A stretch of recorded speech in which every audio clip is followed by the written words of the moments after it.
బాలకృష్ణ గారికే సొంతమైన మొదటి రికార్డ్ 114 కోట్లు. ఇక్కడ 100 రాశారు, 114 రాయమంటే దిష్టి తగులుతుందని పక్కన ఆపారు.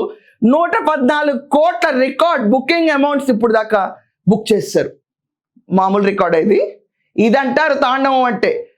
ఆలస్యం ఇంకా చేసి ఉండాల్సింది ఇంకో 10 రోజులు. 200 కోట్ల బుకింగ్ డే రోజే తీసుకెళ్లి బాలకృష్ణ గారికి ఇచ్చేసే వాళ్ళందరూ.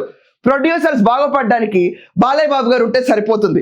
బుక్ మై షో క్రష్ మొదటి రోజు 114 కోట్లు కలెక్ట్ చేసిన అఖండ తాండవం ఇప్పుడు చెప్పండి భయ్యా ఎన్ని 100 కోట్లు కాదు 1000 కోట్లలోకి వెళ్ళబోతుందో ఈ సినిమా టర్న్ ఓవర్.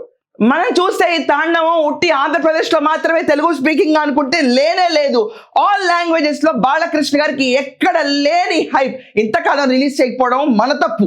మిగతా భాషల్లో బాలకృష్ణ గారి సినిమా ఫుల్ ఫ్లెడ్జ్గా ఇలా రిలీజ్ చేస్తుంటే ఈ పార్టీకి all India pan star first మన బాలకృష్ణ గారు నమోదై ఉండేవాళ్ళు. తప్ప నేనంది తప్ప. ఈ రోజు ఈ సినిమా కలెక్షన్ చూసిన తర్వాత ప్రతి ఒక్కళ్ళు బెంచ్ మార్క్ కింద పెట్టుకుంటారు. దేని గురించో తెలుసా? పర్ఫార్మెన్స్ లెవెల్లో బాలకృష్ణ గారు తర్వాతే. చరిత్ర ఆయనదే.